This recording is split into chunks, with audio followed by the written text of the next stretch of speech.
Whatever happens, death is not the end. Hello and welcome to the final podcast, the last podcast you ever listened to. Booze, brews, horror movie reviews. Your final bros have survived. Yes, we are here with Brian Hot Boy LaGrasta, Voodoo Ranger, and we are joined by Shane the Voodoo Stranger Smith. Don't bury me, I'm not dead. Holy hell, we have Mike the Cannibal Gypsy. Did you guys know there's a cat in this room? I do now. Hi, Also, hypothetically speaking, who would win? 100 men or one Emily? Oh my god. I think she would kill him with kindness. With kindness. We are also joined by the Matt.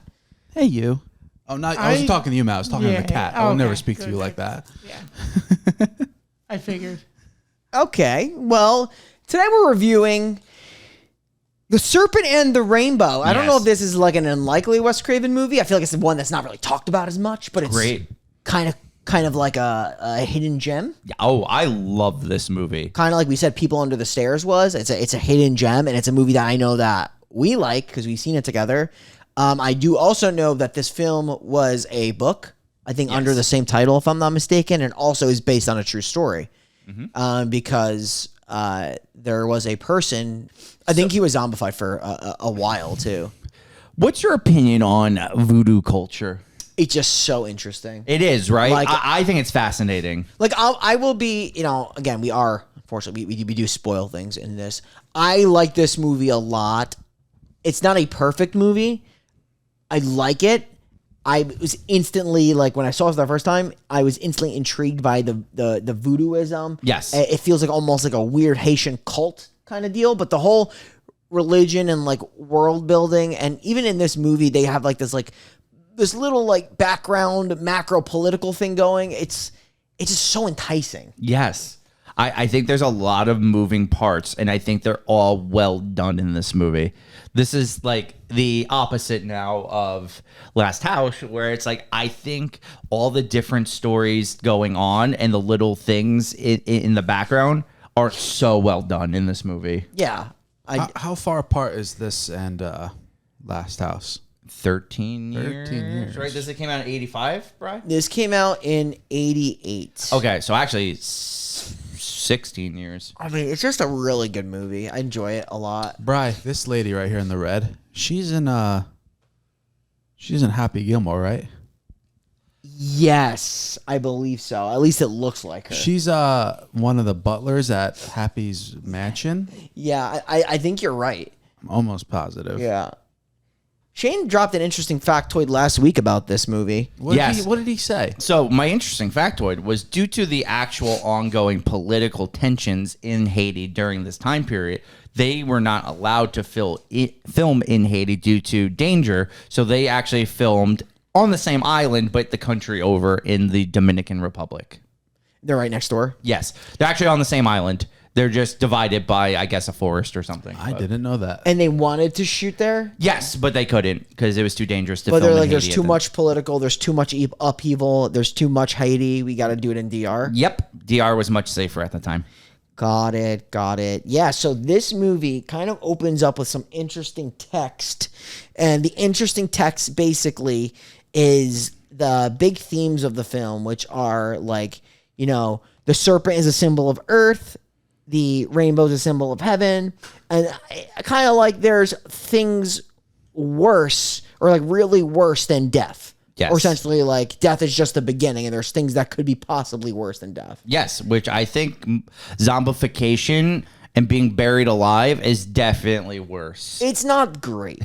Like, we'll start with that. Yeah, it's not ideal. So the whole point is the leader currently of Haiti is also the chief of police, I guess, right? Like, what's his name?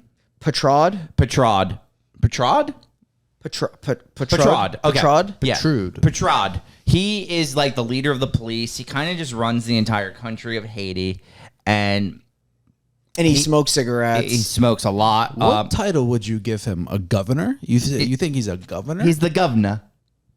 Or Hello, governor. It's like from like they're trying to make Haiti as just like it's like a place that has like no law laws. At this point. It's a lawless land. So it's just accepted that like he's the guy. And it gives like places like this that have that like no law it gives opportunity to some unlikely people to take that power. Yes. He's one of those people. Yes, exactly. Due to the lawless nature, he's kind of just seized power at this point. Yeah. Not that he was given it, he seized Imagine that, just fucking taking over an entire fucking country. and just be like, hello, I'm the governor. That must be pretty awesome. What Yeah. what is the Haitian police force called? They're called like the Toucan Sams. I'm not even kidding. It's just like Tupa Macabre. Yeah, it's something like that. I actually don't know. Matt, look it up. That's what I'm doing right now. They mention it several times throughout this film. If you were typing like Serpent in the Rainbow Police Force, they mentioned that. They mentioned Bokor, which is just another name for a voodoo priest. They mentioned the Bokors. Yeah, there's a lot of voodoo priests in this movie. The whole culture of voodoo is so intriguing. Like we said, like it's scary because it's like one of those things. It's like, nah, it can't be real. You got it, But Matt? maybe, Yeah. you know? Teuton Makut. Yep, the Teuton Makut. The old Tutankhamun Maku. That's the name of the police force that Petrod is in charge of. And they're more of like a militant, like they're not really, I feel like they have no interest in protecting people. Their interests are more or less zombifying people. Yes, or jailing people and beating them in the beat chair. Oh, the torture chair, the hostel chair. I like to call hostile it the beat takeover off chair. Holy Because hell, you just Shane. start to like beat off on people. Beat it off. Have some couth. Have some Haitian couth. Yes, you're right. I do think I do like, you know, they don't like build too much into some of these characters, but I do like the Petrod and Lucian and Mozart because Mozart's incredible. like I feel the authentic Creole in these characters. Yes, right. It does all feel legitimate and like Yeah. they all play their roles very well. I mean that's the thing. It's a good movie of world building because you feel like you're in the underbelly of the voodoo culture of Haiti from watching this movie.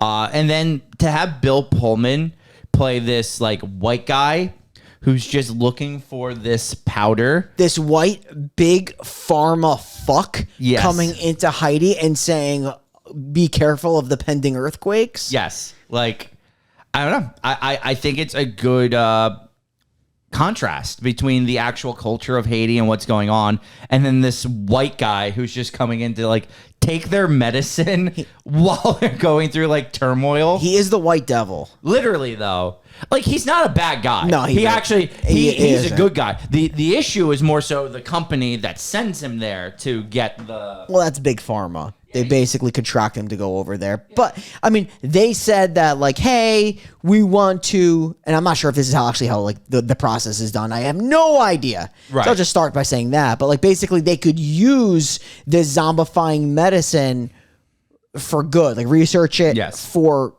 good. I don't know if that's for profit good, but the idea was, like, for good. Right. So we'll see, because it's definitely for profit. Go good. into the middle of a militant country that is in high turmoil, completely corrupt, and probably smells a bit at times. Definitely. I would also argue that's the opposite of good.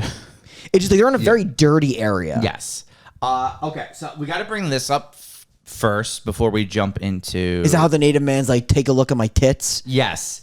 Actually, I guess before we talk about like the whole movie now, we actually have to still jump into, Brian, the pit of the spooky. Is that what we're going to do? Yeah, we're going to do that because we got to talk about the beginning of this movie. The Serpent and the Rainbow was released in 1988. Anthropologist Dr. Allen goes to Haiti to research a drug that is zombifying the locals. Film directed by Wes Craven. It is the last movie in our Wes Craven month, and it stars Bill Pullman, Kathy Tyson, Zach Smokey, Paul Winfield, and Brent Jennings. That is Brent Jennings. The Brent Jennings? Yeah, like I said, this movie didn't throw Wesley Snipes in as Lucian. It didn't take Denzel to play portrayed. It took these probably lesser known guys, but I really felt more authenticity that way. I agree.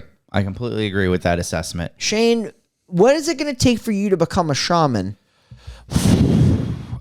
Paint, skill, different background than the one I have, because I don't think you can just step into the role of a shaman. I think you're born into the role of a shaman. Lots of shaman training. Shamans are respected. Like they're like the doctors of their community, right? Like of their tribe. And I will say another thing, like if a movie has a shaman in it, there's a high probability I'm going to want to watch said film.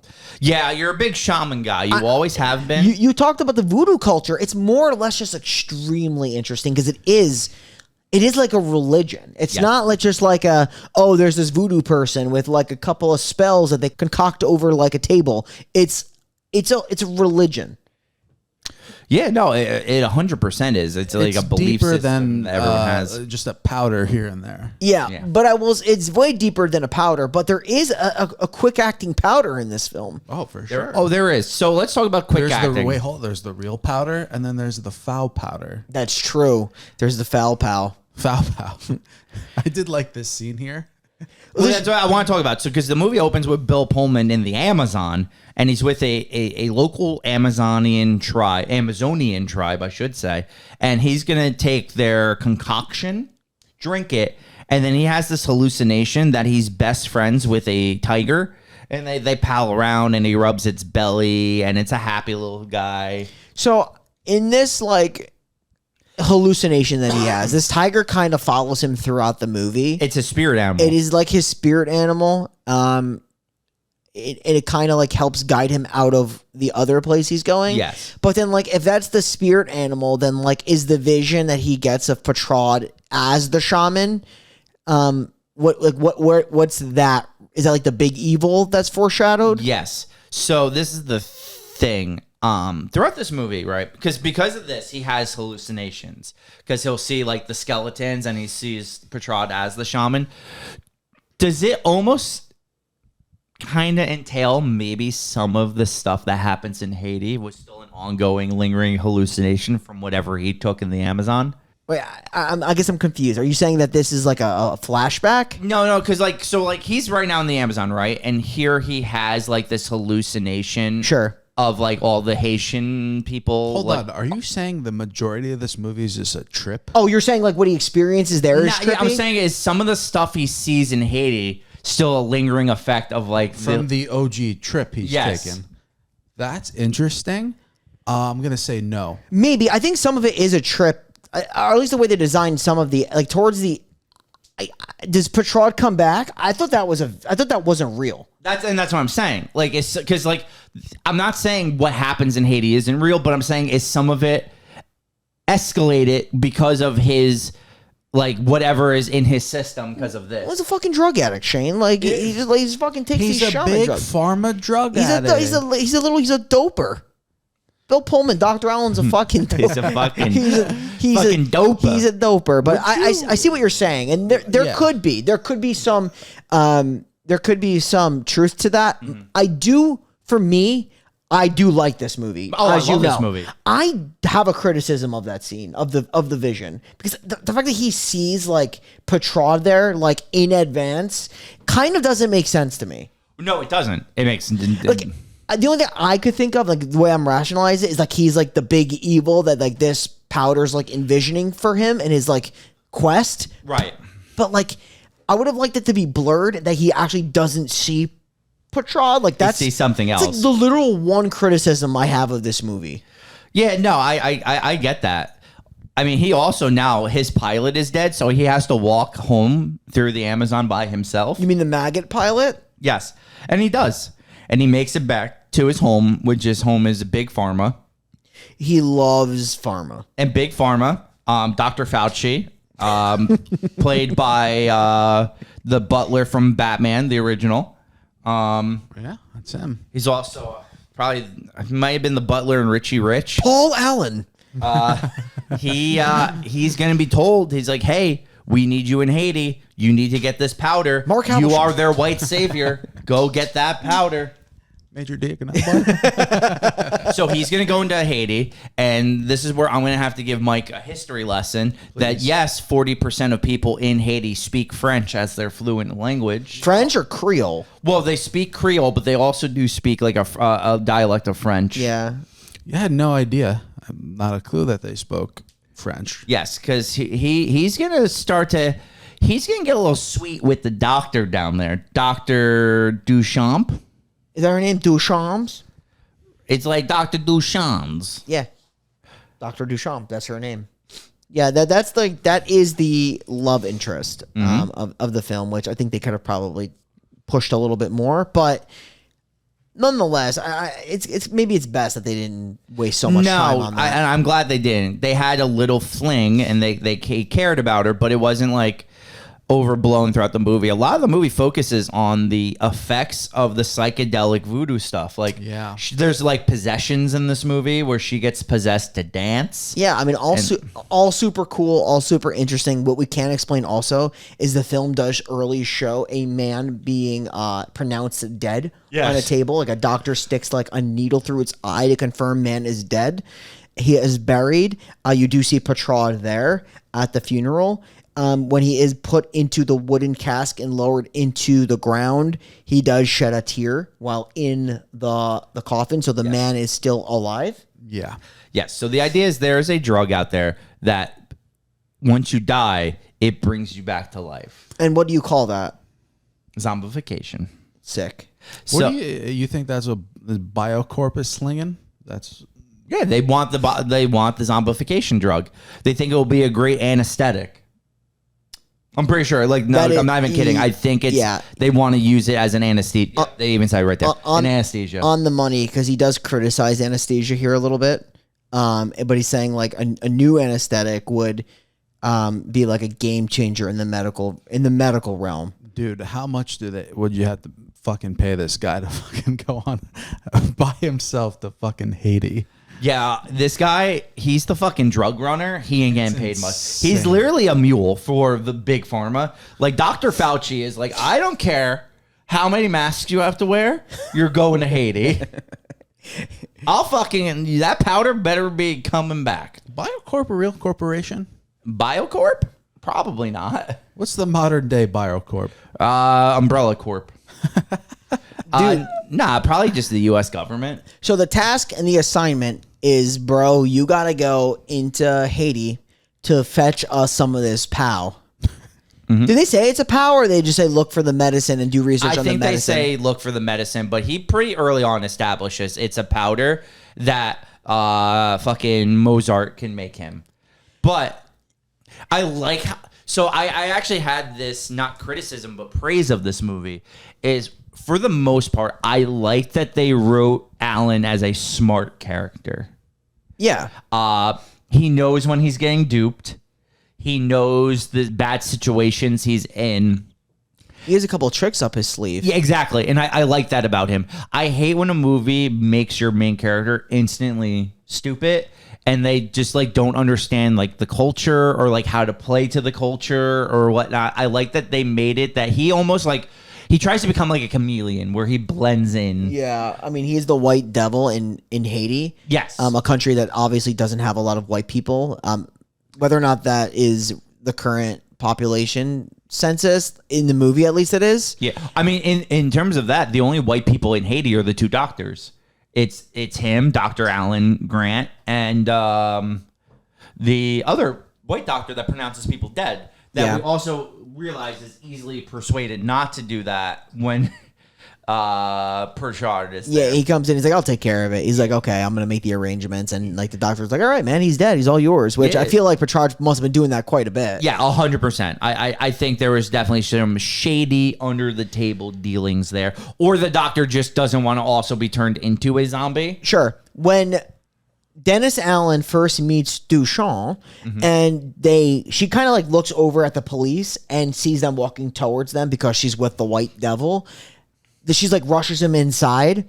That gives like the viewer a little like, okay, well, this is clearly their corrupt police, right? Yes. Like that's the sign. And then she tells him about Marguerite, who was like pronounced dead, and is now alive. And zombified. Yes.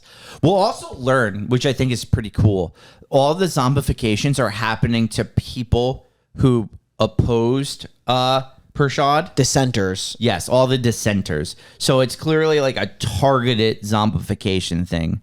So there's like a lot going on with this movie within the don't rise up against the powers and like making them subservient, almost like they're zombies to the government. For sure, it's a suppressant. I mean, like this Christoph guy was the guy that was buried early in the film. You know, there's pictures of him that he is now like risen. That is why like they want to like find this drug, because if his man was pronounced dead and he's visibly alive, even in the Western world, everybody knows about it. We need to find out. He's on a quest to find Christoph. Essentially, he has been spotted, but he was also a dissenter. You know, so they're gonna go to like this the glass eaters and fire eaters. Yeah, I love like stuff like this. Like I would love to just sit down and watch this in live. You want to go to a different country and experience this and hang out with Lucian, because you're like, Lucian's facial hair is just so cool. Yeah, it's fantastic. I just think you're going on vacation to Haiti. No, but I'm saying if I was in Haiti, this is like what I would love to do. Like sit out here and like watch the glass eater or like the fire eater or like the guy that gets the needles in his face. Like I would watch this. This is awesome. Like imagine seeing this live in the culture. By the way, this white woman who's putting the needles in his face, only the third white person in Haiti. That's true. She also winced like a motherfucker putting that in. So I wonder if that actually is a real... I think so. I wonder if that was just like a legit real scene. I feel like Wes, knowing Wes like I do, you know, best friends, like he would hire like an actual face piercer. I do agree with you, Shane. This is cool. Like I would want to experience this if I went to Haiti. Like this is like a legit ceremony, but it just looks like casual like dining, fucking Wednesday night dining. Exactly. I think if you actually take out like the Pershard like running a corrupt country, this seems like a good time. It really does. I disagree. Wait, really? As soon as I see somebody chewing glass, that's fucking awesome. I'm leaving the restaurant. This is a restaurant, right? Yeah, but that's like it's like it's almost like dinner and entertainment. It's like, so like say you go out, right, and you're having dinner and there's a live band. Right. Yeah, that's cool. But I actually rather see the glass muncher. So you rather see a guy get his cheek penetrated by the pure? Yeah, I think it's cool. I think it's a skill that like not many people have to actually. So to see someone do it live, I don't know. I think that's cool. Maybe sure. I'm weird. I think it's cool to watch in person. So while he's with Lucian, right, looking for more information, the doctor is there. The doctor gets her basically her face spit on. Yes, and then she's just possessed. Yes, and that's the thing with this movie. The possessions, they do a good job of portraying it all and making it feel real. Like that. I come out of this movie thinking like, yeah, maybe voodoo is real. Like honestly, like it does make you wonder some of this dark magic stuff. Yes. And like the control people have over people's lives is certainly interesting. He's gonna dance with the doctor here, with the good doctor, and she's completely under a spell. And he does see Petrod come in, and he instantly gets that like, oh my god, this man was in the vision I had when I was in the Amazon and I saw the shaman man. Perchard also is an incredible villain. He really is. I totally agree with you. I felt his authentic presence in this role for sure. Like he's short. Like no joke, I felt like he was like 4'9", but menacing. He's a menacing person. Menacing. That like torture scene. He was like he is like a really good actor. Yeah. I was thinking the same thing. There it is. You saw that? Another throw. Wes Craven tosses are insane. Like they're just insane. But he also has this hypnotic thing where like he smacks the glass and then like everybody just starts going crazy and they're trying to kill the white devil. Mm-hmm. But Lucian, the thing is like Lucian's looking good in that polo. And he's got a Rolex and he's telling people what's up. Yeah. He probably has 2 Rolexes. Like look at that. And he has this thick bodyguard with him. Perchard, he does have that like that enforcer, right? Yes, that dude with the sideburns and the chops. No, because Pritchard is 4'9", and he needs someone tall and muscular with him at all times. Because you could kind of just walk over him because he's so short. Dude. Chill. That's a real person. I'm just saying, he's a little short. No, I tussle his hair. Yeah, so like they're gonna go around and ask for more information about Christoph. Everyone's saying no. She's like They're scared. They're petrified of Petrod. They're petrified of Petrod. Yes. The captain of the Teuton Macabre Cabra. I already forgot what it was. The Teuton Maku? Yeah. Correct. Teuton Maku. And Christoph, his sister tells them where they can find Christoph. At least she tells them go down to he hangs by the cemetery. Go to the cemetery. Yeah. And because they go to the cemetery, right, to find the zombie guy because he hangs out there. Christoph. Yes. And they can't find him at first. They think it's a lost cause. And then he pops like kind of out of a mausoleum.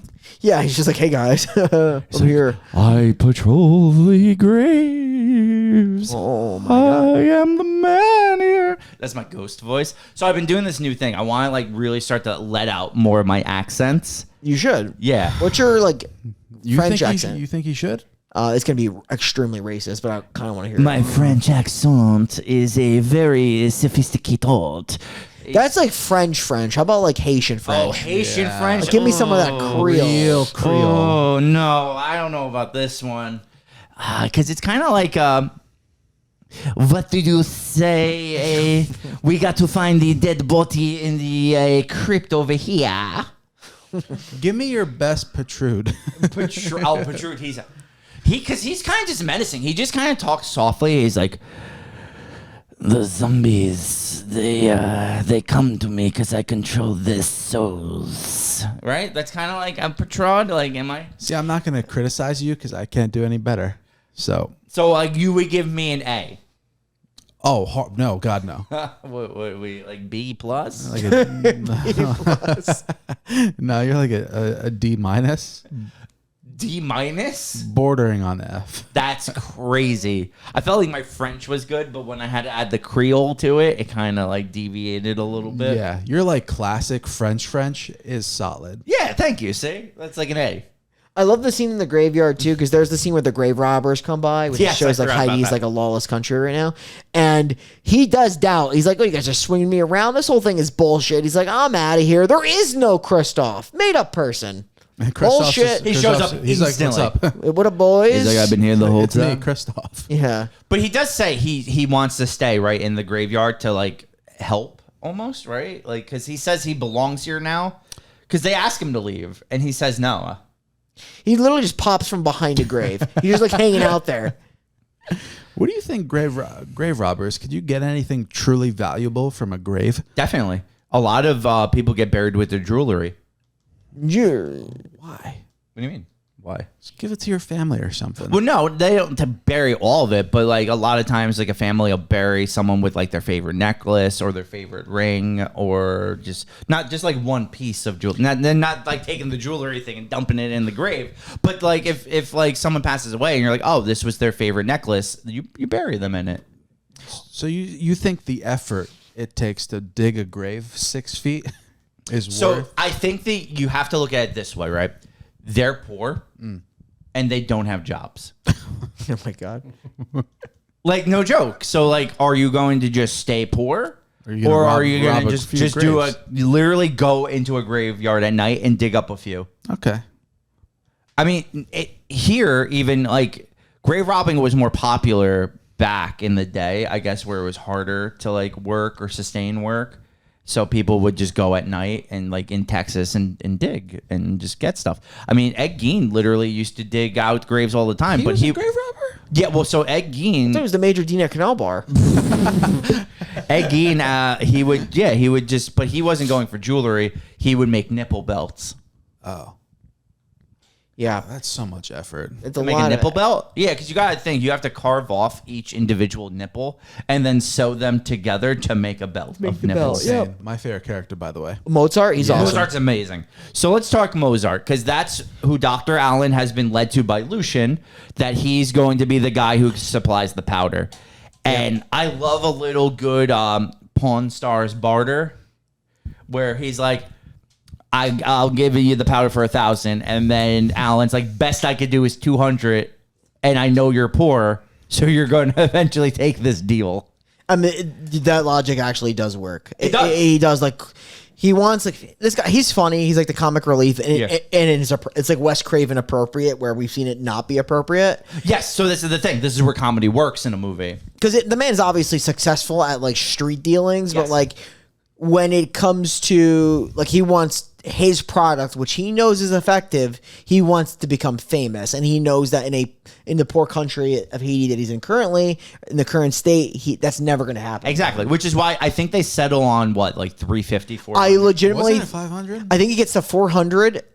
We'll say, I think he talks him down from a grand. Yeah, like 500. is it? So they do settle on 500. Going once, going twice, 500. Yeah. Okay, yeah, so it is. And now this is why I like Dr. Allen, because he shows it to him on a goat, but he makes sure to carve a marking in the goat hoof, so he'll know if it's the same goat when he brings. And I love that. Very smart. It is. And it's such a, like, so many times in horror movies, you get these stupid main characters that do the worst things. And I always felt like he was always, for the most part, trying to stay one step ahead of everyone. To be fair to him, you can't anticipate Perchard actually is the Voodoo King, and he knows everything. Yeah, 100%. He's the powder man. Now, this is what I don't know. Is Mozart the single only supplier of the powder there? I mean, Nobody's making the powder like Mozart. He definitely makes it the best, but whoever's making the powder has to supply it to Petrard, or at least maybe he sells it. I think he is supplying it to Petrard, and that's why I think that's why at the end of the movie, Petrard decapitates Mozart. Well, I think it's almost like a betrayal thing. It is a betrayal because he gave it to the White Devil. Yes. And but yeah, so they give it to the goat, like you mentioned, and the goat's also like instantly like knocks out. Yep. And not only does he carve the thing in the hood, he's like, before you get your money from me, your $500, we got to come back to make sure that this guy's gonna come rise up, and you just didn't murder him. Exactly, murder the goat, and I like that. But in between this and him getting the powder, is that the first time Perchard abducts him? Yes. Cause they're like, you get a pretty long way without like him and Petrard. They just like stare down each other. They don't actually like meet. Then there becomes like almost very frequent like pickups and beatings. Yeah, literally pickup beat. Fairly regular pickup and beatings from Petrard and the cronies. At certain points, it goes more than a beating. He fucking drills up a nail. Oh, let's talk about well, let's see. Okay, there's the parade. Well, they did mention that the country of Haiti is 85% Catholic and 110% Voodoo, which I love. This is such a good line. So let's just do a quick, because I actually want to make sure we're not. Yeah, this is the candle ceremony. I thought this is so cool. Yes, how everyone is like, there's a giant ceremony in the village. There's candles everywhere. There's like. Everyone's like laying out and sleeping under the canopy of candles, and this is a really good time for him to fuck the doctor's brains out. Yes. Also, this is where he has that vision of the woman in the wedding dress before the fucking. Yeah. Yeah. So he sees Christoph, and next to Christoph is like this zombie bride. We find out this person's labeled the sorceress later on. Yes. And she got like a veil covering her face and an outstretched arm, and then when the veil is like removed from her face, there's like this fucking snake that comes out of her mouth. Because she pries her mouth open and the snake comes out. I saw a demonstration of how they did this special effect. It was pretty cool. Like a behind the scenes. There is a real snake involved. This shit is so fucking cool. Like they just portion it, so like they put it through the back of the mouth of the bride, and then like flash a snake, but it really is like a prop snake that's like grabbing him. But it's Bill Pullman had to like look at a real snake at a point. Yeah, it's so well done, and it's such a 80s. As I was saying last episode, there's something about the 80s, those practical effects, and the baby. effects they use, so good. It looks great. Like nowadays, if they were to do that, you would get the CGI snake that looks terrible. There's was the sweet spot. Yeah, I would say it's the sweet spot. So yeah, they do the whole ceremony. He bangs it out with the doctor, like you said. You know, it's such an interesting bang. They have, I would describe it as really like tantric sex. It was because there was like very It's not passion. it's just not him like just like literally humping the shit out of her. They're like, it's like in rhythm. their souls are like connecting here. It could be the voodoo. We have to passion bump this, right? Like, I'm gonna say fuck yeah. yeah. Passion No, you're bump. good. No, it's passion. Passion We're bump. passioning. Passion bump. I love it.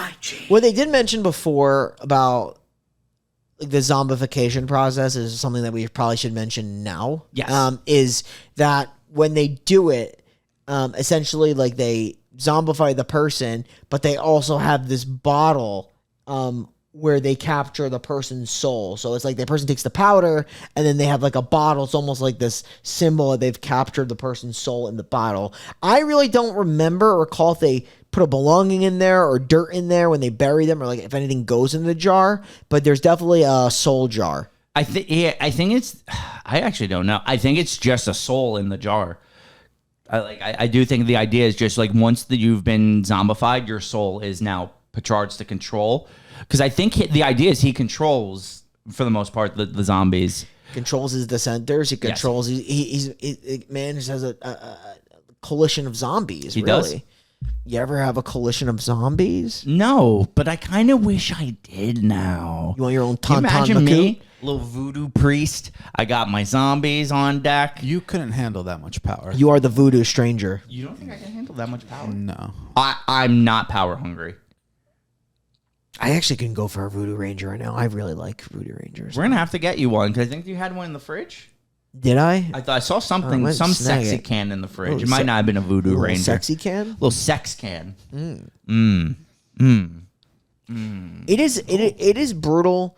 It is really does suck. Like this Christoph guy, I think is like supposed to be not like an exact representation, but like this is like the person that was zombified in real life, Yes. which is literally nuts. It is. It's actually crazy to think about. This is then when he gets taken by the police. Because after they bang out, they're sitting in the car. The police take him. We have to talk about this. Because they're interrogating him. They're telling him to leave. And is this, though, where he's tied to the chair? Not I think yet. that's the No, next that's time. capture. Look- He gets captured a lot. They kind of just like, you have to leave. Yeah.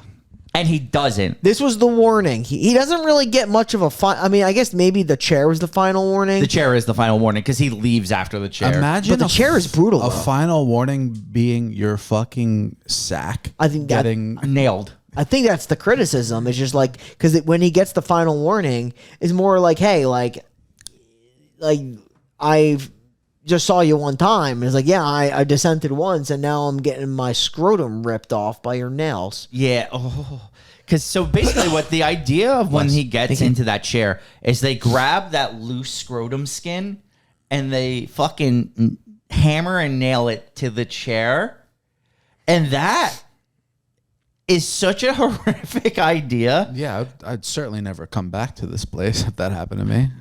What if you're into it? Dude, I know people are into like weird shit. They're not into scrotum nails. Probably not. Yeah, because they do a good job of having him in tighty whities. So you see the blood drip from his tighty whities on his inner thigh. You thought he had a period. Yeah, it's fucking, his flow is wild. Yeah. Oh, it's Petral's way of saying like, listen.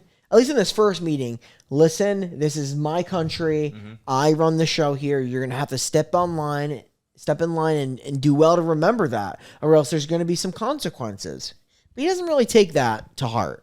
He doesn't stop him from trying to find the zombie juice or the zombie powder or the Kool-Aid zombie juice. See, I like him as a protagonist because he's like really smart.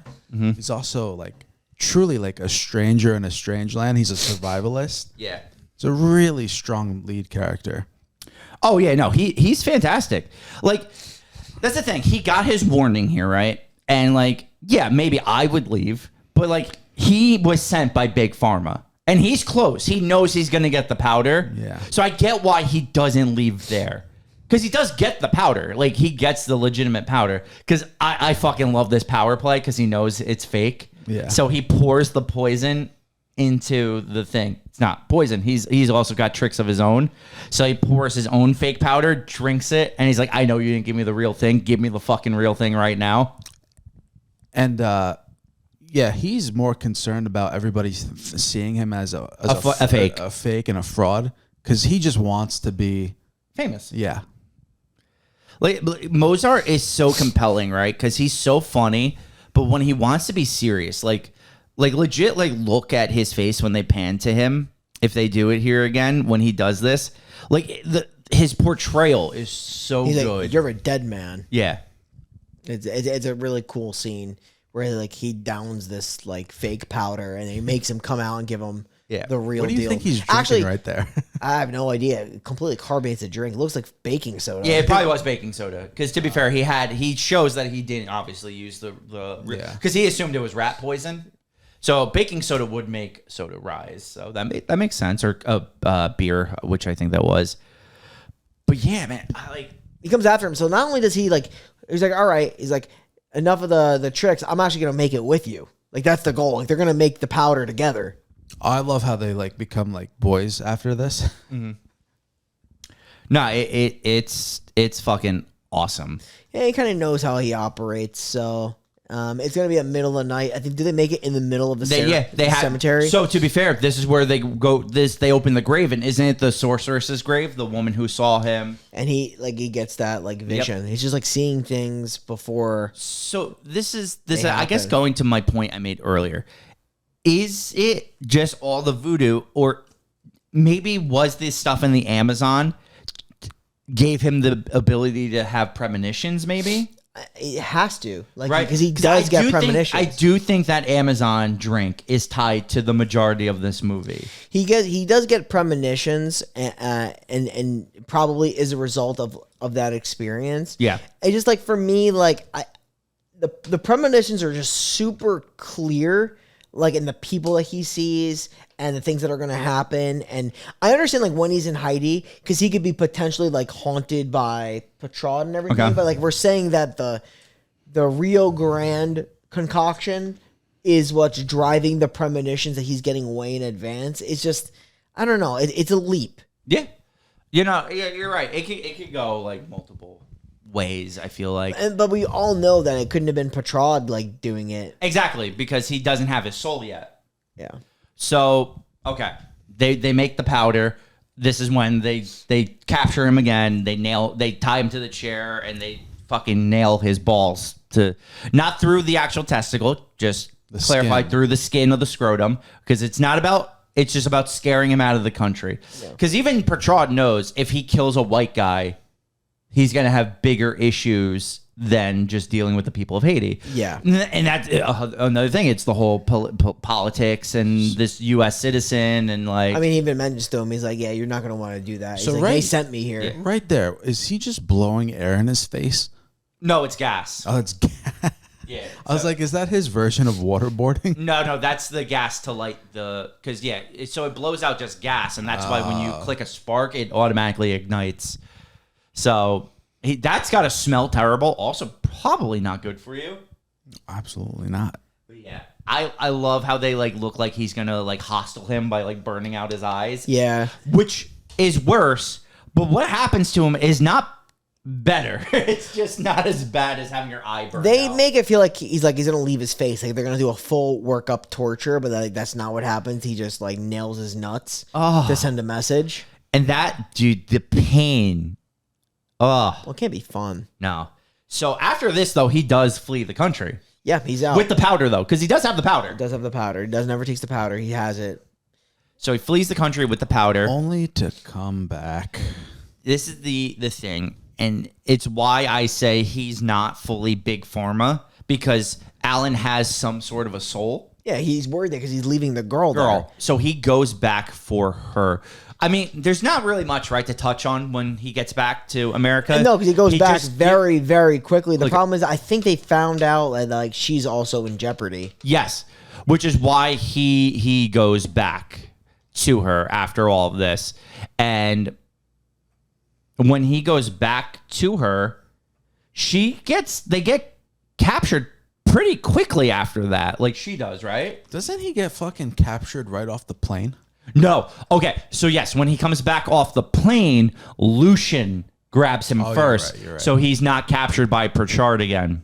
I mean, there is the whole beach house scene too, which you could talk about, where he's like sleeping with her on the beach house. It has that premonition again, right? It has the premonition of like the sorceress lady coming on the boat that's on fire. Yes. And then, yeah, so like it comes into there, and then he wakes up. And then he speaks with Mozart. Mozart goes with him on the plane. He's like, just make sure people know my name. Yep. Like he just wants to his be power. He remembered wants to be for remembered, helping. yeah.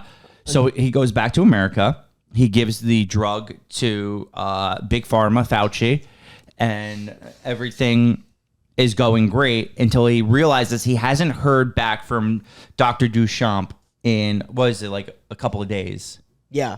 So he assumes they've captured her and they're holding her hostage. And the rally say he wouldn't do anything crazy to her because she's Haitian.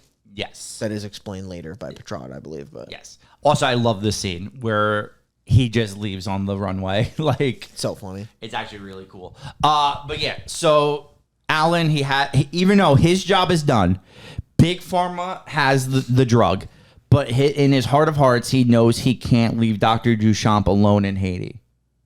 So he goes back for her. Yep. And that's when shit gets yes. like very much escalated in this movie. Like, 'cause I know, like you mentioned, like he's gonna go see Lucian, and I think we can get into that whole scene. Like simultaneously, Lucian starts like getting voodooed, right? Like, And he's getting voodooed because they have Mozart captured, and they're performing a ritual on Mozart. exactly. Mozart, because of that ritual, he is going to be ceremoniously executed. Yeah, he gets his head cut and off. This is obviously because he provided the powder.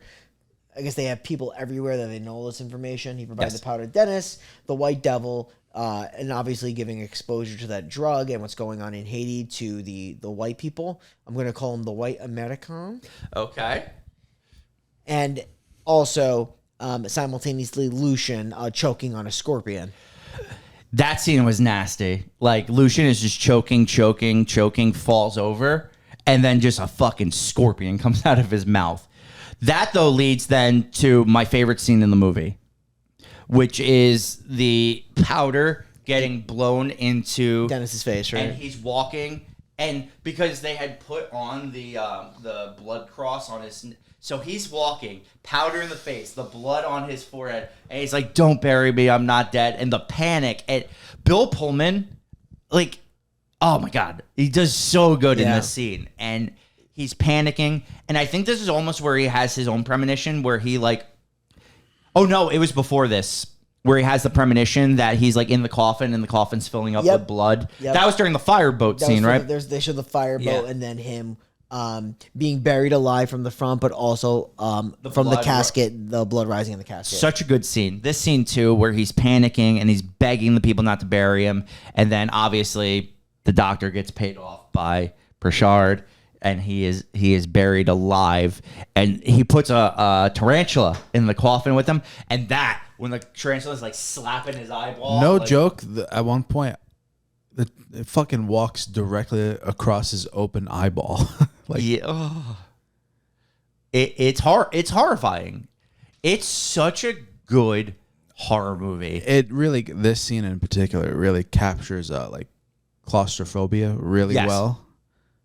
It's so well done. He's also buried alive with like a spider. Yeah, that's what we're saying. Oh, It walks tarantula? over his eye and Oh, everything. it's the spider walking over. Sorry, Yeah. I missed that. Yeah. Yep. It's one of those movies, right, where it's not really graphic, or it's just, it kind of reminds me of like modern day horror in terms of like where it's the story that scares you and the idea of what's happening that scares you. That's what this is. It's just the idea of being buried alive and knowing you just can't move. Yeah, and then I know he does have like this another vision of like Lucian, like basically like decapitating himself, taking off his head and like throwing it at him. Also, great scene. I'm assuming like that's like obviously a result of the drug just Yes. being like hallucinating it. But he does get saved out of his coffin by the OG Christoph. zombie, Christoph. He gets saved by Christoph, who's like now helping him just try to, Like, this right shit the is wrongs of what's crazy. going on in Haiti. And like while it's going, they do have like broadcast reports of how like martial law has broken out, like it hasn't broken out before, and like there's like uprisings everywhere throughout town. Like it's like They stormed the Capitol. Like, on no the- joke. Like, they not do. even, like, they actually just, like, stormed Capitol buildings and, like, What date you think it was? can you imagine?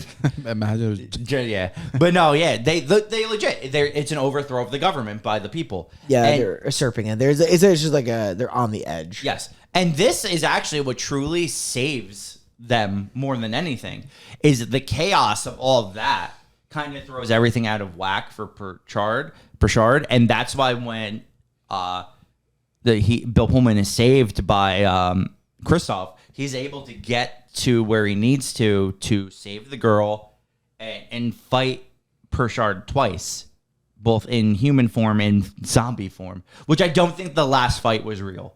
I truly do think the last fight, because the girl randomly disappears and then comes back as soon as the fight is over, Yeah, well, there's the first fight, right? is real. Where I do believe that's real. Yes, where he sets him on Where fire. he sets Pritchard on fire, and then there's in the Pritchard lair, Yes.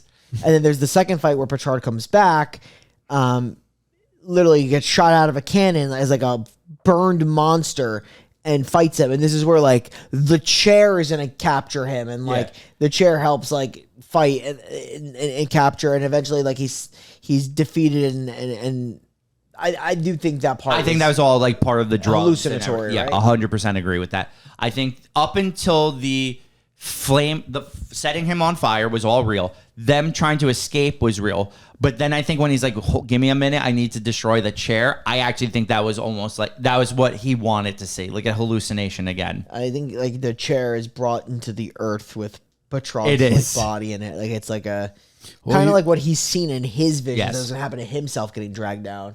Well, that chair has seen some evil. That chair is evil. It deserves to be brought down. And that's the end, right? That they leave Haiti and everyone's happy. Yeah, Big Pharma wins in the end. they get There's a this- lesson in that. They get the zombification Right. drug. Yep. Big Pharma always wins, even through Voodoo. You can't stop Big Pharma. With that said, my review of this movie is, if you can't tell, I fucking love this movie. I'm giving it a strong 9. Wow. I thoroughly love this movie. I do think it's probably my favorite Craven movie, and I know he's done Nightmare on Elm Street and he's done Screams and all that. I fucking love this movie. I love the story. I love the acting.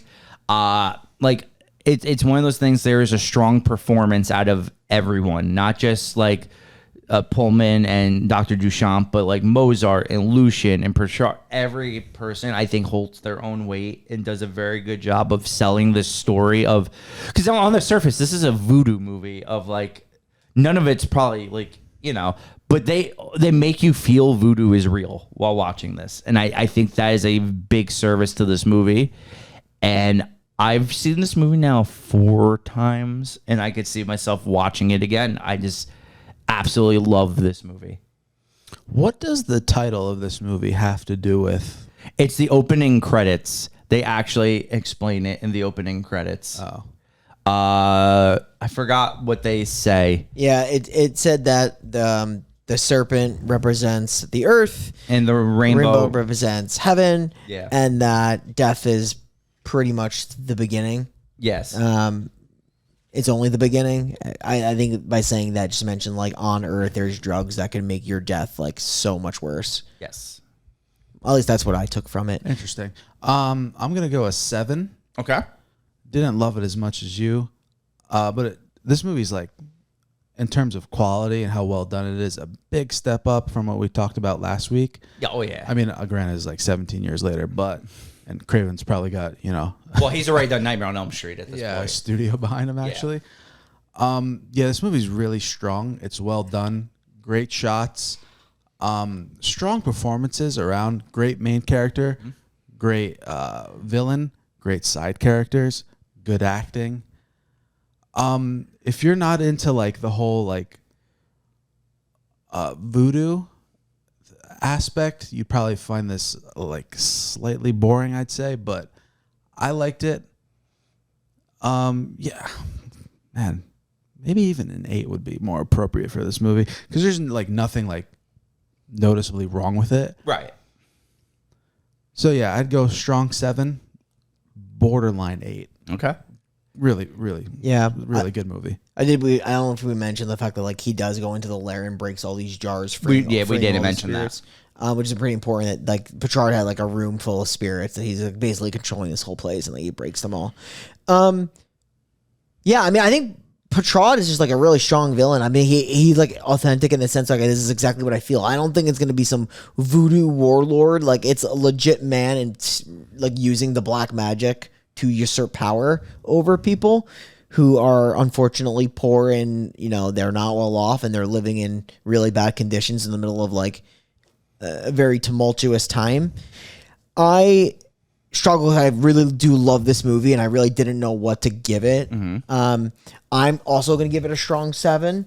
I also think like just on the level, I do like this is one of my favorite concepts in general. Like I really love the concept. I did struggle to like pull out the messaging of like Serpent in the Rainbow and where that's truly like executed in this film. I think you see like pieces of it, but I don't know if it's ever like really like executed.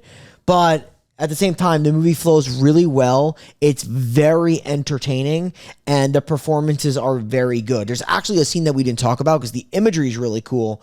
There's a scene where like he's going like through like these jail cells and hallucinatory. He sees these giant arms come That's through. right. I think that scene is so fucking creepy. Yeah. The whole voodoo like in Haiti in a foreign land deal is also super creepy. I did see, ironically, an interview with Bill Pullman where he said like the scariest scene he had to shoot was when he had to fight like burned Petrard. He thought that was the scariest character, which I thought was funny. But yeah, I do just genuinely enjoy this movie, and I could probably like the watchability of this movie is extremely high for me.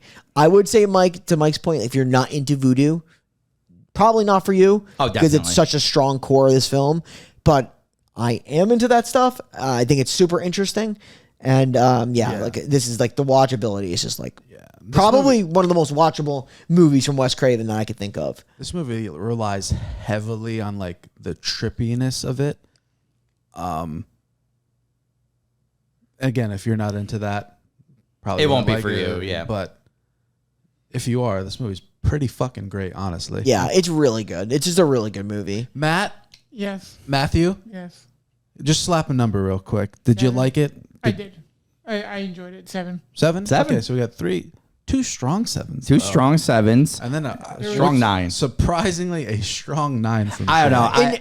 It's a movie I've always No, loved. I don't disagree with that. I get those takes once in a while too. I think it's like some of these 80 movies are just like you love them, watching them, you go watch them time. Like if it's watchability alone, like there's movies where I would just tenet, you know, Yeah. just because you love watching them. That's the thing. Like I feel like this is a movie. As many times as I've seen it, I'm always like, I'll watch this again. Like I enjoy this movie that much. Yeah, so like this movie's very genre specific. Like Yes. in terms of like what I'm into, like I would prefer like maybe like say like a fucking teen slasher over something like this. That's fair. I'm a But- sucker for a teen slasher. That isn't tarot. You guys are sick. You guys are so fucking sick. But rewind it like 5 seconds so we could see flight. Dude, taken. yo, the flights are in, like this whole ass fight scene. This shit's so funny right here. Wes Craven, what are It's we such a doing? staple of Wes Craven. It really is. Like the human launching is insane. All right, so Necronomicon. Dude, the flight is wild. It's so bizarre. There's no way that 4'2" guy could launch a bigger guy like that, like a normal sized human. What are you guys thinking for the Necro? I'm looking through my book Ooh. of death here. I do write down the deaths. There's some pretty good ones. I don't know. There's such an interesting concept. Like, in the life story too is interesting. I know at the end of it they mention the drug. It's tetrodotoxin, which if you look up tetrodotoxin, it's like terrifying. Of like, well, What it actually does. Because like, remember when they talk about Lucian, like what does he derive the ingredients from? Yes. He does mention a lot of the things that they do put in tetrodotoxin, because it's like pufferfish oil, like all these toxic oils that are put into it. Pufferfish oil is one of the most toxic things in the world. Yeah. All right. That's so crazy. Like it's a fucking fish. It's the most poisonous thing of all time. I'm gonna go with probably maybe Lucian. I was thinking Lucian as well. I love the scorpion coming out of his mouth. Yeah, that was pretty graphic. Mike.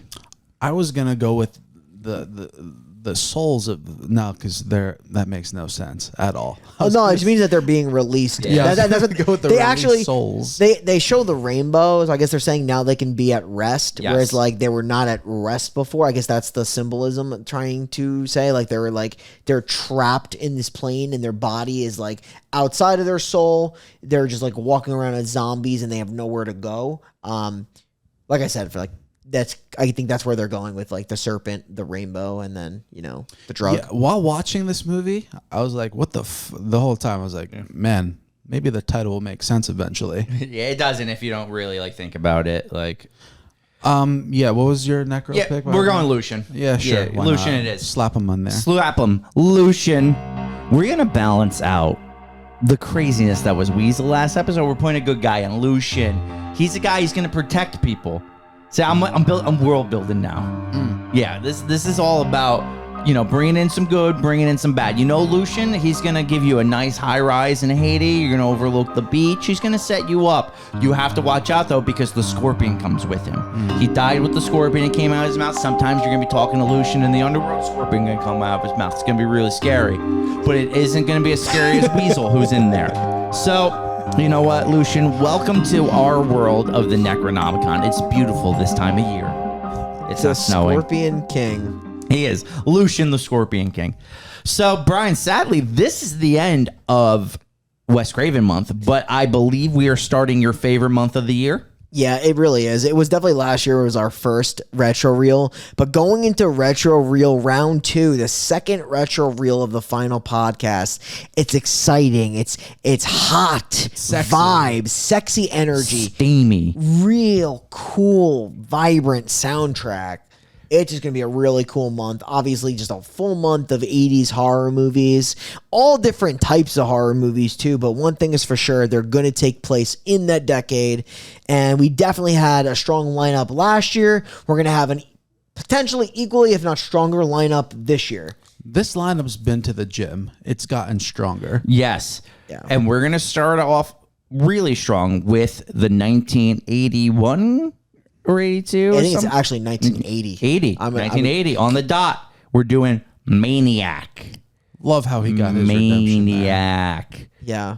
So, with that said, we are the final podcast signing off, and we will see you next week, where you better not walk on the streets alone at night. The Maniac will get you. I wonder if that like killer was just like, oh my God, there's a maniac on the loose. Yeah. He keeps killing. We gotta watch it. Maniac. Oh.